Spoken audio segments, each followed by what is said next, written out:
एक समय की बात है, किसी गांव में मोहन नाम का एक लड़का रहता था। मोहन की शादी सुहानी नाम की एक बहुत ही सुंदर लड़की से हुई थी। मोहन सुहानी से बहुत प्यार करता था, लेकिन सुहानी बहुत घमंडी और नकचड़ी थी। वो मोहन से नहीं बल्कि अपनी सुंदरता से प्यार करती थी। एक दिन मोहन काम से थका हारा अपने घर आया तो उसने सुहानी से कहा, सुहानी, क्या खाना तैयार है? मुझे खाना दे दो सुहानी, बहुत भूख लगी है। तो आप लोगों से निवेदन है कि आप चैनल को सब्सक्राइब कर लें और घंटी वाला बटन जरूर दबाएं। खाना तो तैयार है, पर आप देख नहीं रहे। मैंने अभी अपने हाथों में मेहंदी लगाई है, आप खुद ले लीजिए। मोहन ने अपनी बीवी की बात सुनकर खुद ही खाना निकालकर खा लिया और वहाँ से चला गया।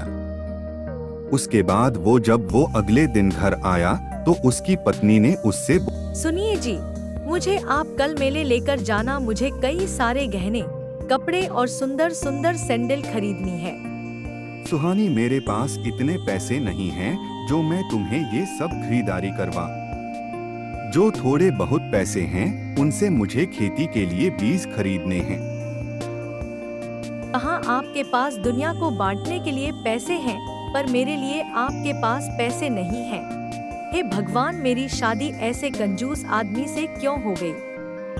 मोहन पूरी रात अपनी पत्नी के तानों से इतना दुखी हो गया कि उसे नींद ही नहीं आई और वो पूरी रात सोचता रहा, आखिर मेरी पत्नी को मुझसे प्यार क्यों नहीं है?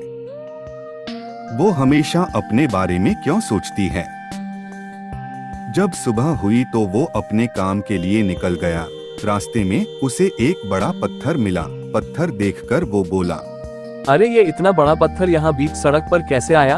इस पत्थर से किसी को चोट लग सकती है। मैं इसे सड़क के किनारे रख देता हूँ। मोहन ने अपनी पूरी ताकत से उस पत्थर को वहाँ से हटा दिया। मोहन जब पत्थर हटा रहा था तो उसे एक चुड़ैल देख रही थी। वो मोहन के पास गई। चुड़ैल हंसती है। ही। मोहन डरकर कहता है, कौन हो तुम? चुड़ैल मोहन को बताती है, मैं पुराने बरगद की चुड़ैल हूँ। आज सुबह से लोग इस रास्ते से जा रहे हैं, लेकिन किसी ने भी इस पत्थर को नहीं हटाया। तुम बहुत अच्छे इंसान हो, मैं तुमसे बहुत खुश हूँ।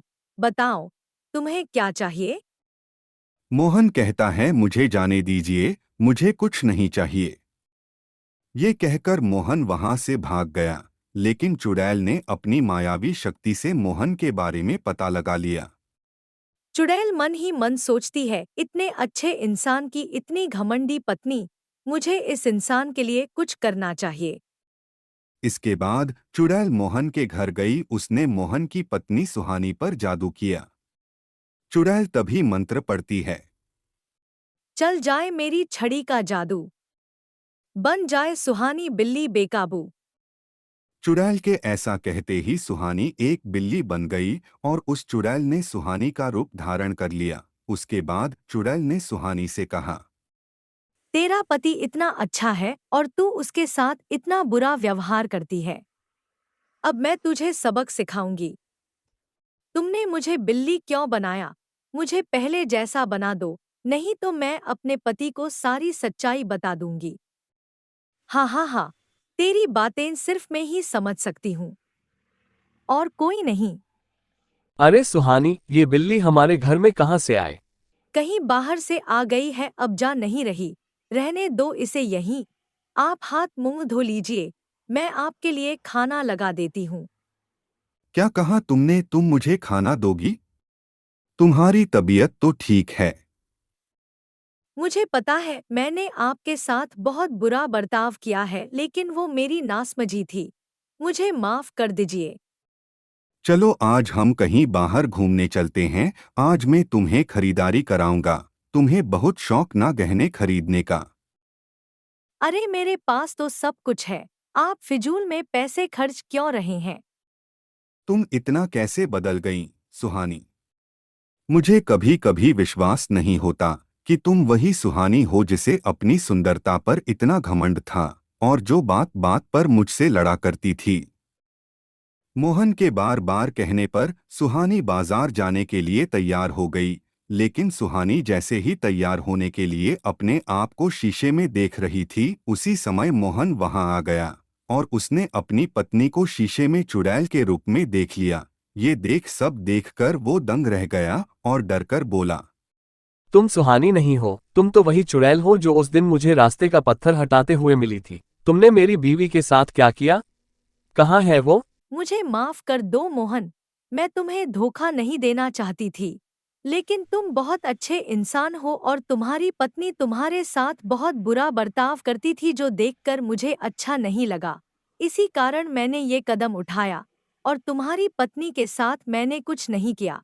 ये जो बिल्ली तुम्हारे घर में रह रही है, यही तुम्हारी पत्नी है। चुड़ैल ने मोहन को सारी सच्चाई बताने के बाद सुहानी को दोबारा इंसान बना दिया। उसके बाद चुड़ैल बोली, मोहन अगर मैं चाहती तो तुम्हारी पत्नी को मार भी सकती थी, लेकिन मैंने ऐसा नहीं किया क्योंकि मैं तुम्हारी पत्नी को बस ये दिखाना चाहती थी कि अपने पति के साथ कैसे व्यवहार किया जाता है। आप ठीक बोल रही हो चुड़ैल जी, मैंने अपने सुंदरता के घमंड में इतनी अंधी हो गई कि मैंने अपने पति को कभी कुछ नहीं समझा। आज के बाद मैं ऐसे कुछ नहीं करूंगी, आप दोनों मुझे माफ कर दीजिए। और चुड़ैल जी, मेरी आपसे एक विनती है कि आप अब हमारे साथ हमारे घर में रहिए। ये मेरी जगह नहीं है, मुझे अब अपने घर जंगल में जाना होगा और तुम दोनों को कभी भी मेरी जरूरत हो तो मुझे याद कर लेना, मैं आ जाऊंगी। ये कहकर चुड़ैल अपने जंगल लौट गई। इस तरह मोहन और सुहानी अपने घर में प्यार से खुशी खुशी रहने लगे।